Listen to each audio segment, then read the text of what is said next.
nurses lakteche ok chul omenda. Kopogore gi mano bende walusa na dongruok gi rem manyalo bedo ni nitiere counties magwa higni 12 nyaka sani gi wachni mogik Agwanda. Gima nyalo wacho en mana ni weche mag thieth ok osebedo maber ahinya. Inuang'o ka county government ma Homa Bay nonuang'o ka ne nitie jotich madhi 3,800 kanyo. Sani jotich momedore Homa Bay gidhi mana 7,000. King'iyo jogo manondiki, ok wach ni rach manondiki ji. To king'iyo jogo manondiki, ng'enygi ok gin professionals. Ng'enygi ok gin nurses, ng'enygi ok gin doctors, ma doctors go dwarore mang'eny. Nurses go dwarore mang'eny. Ng'enygi ok gin jogo manigi profession. I will me an example of resource mobilization department. Resource mobilization department kane ndalo marawiti ni gin mana ji 5 kende ema nitie office no. Sani koro gin ji madhi ji 30.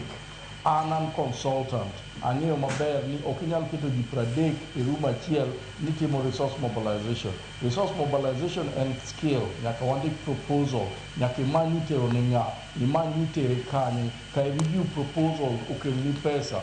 Waneno ka employment mitimo maber ok en mondo okony ji, tie employ ji ni ng'ano biro gona kura kata kuma owuoke.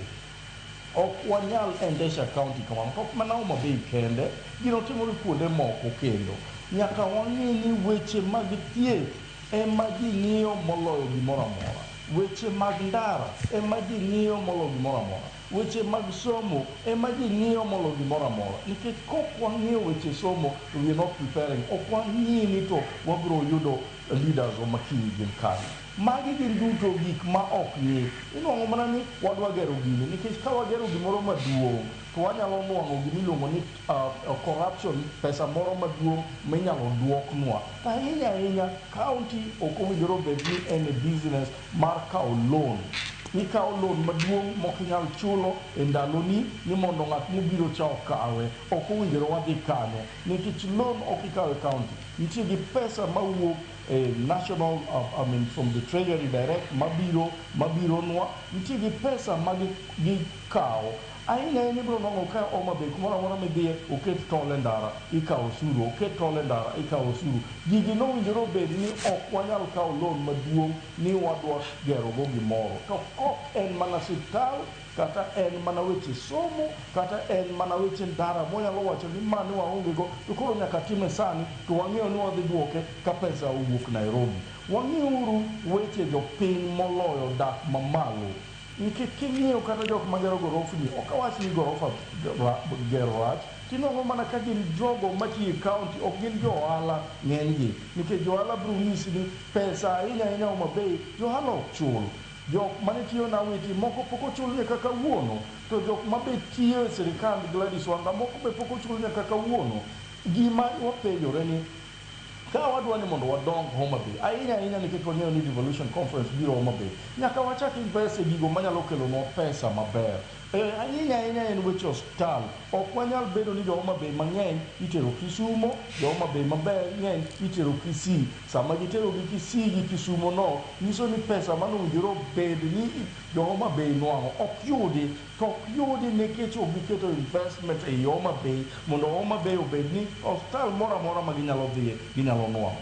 Ahinya ahinya gima nyaka wawachi, wang'eyo maber ni Honorable Gladys Wanga be osewinjo ni kodhi kumoro amora to biro winjo ka ji wacho mana ni PR, kata mama moko somo biro wacho mana ni PR.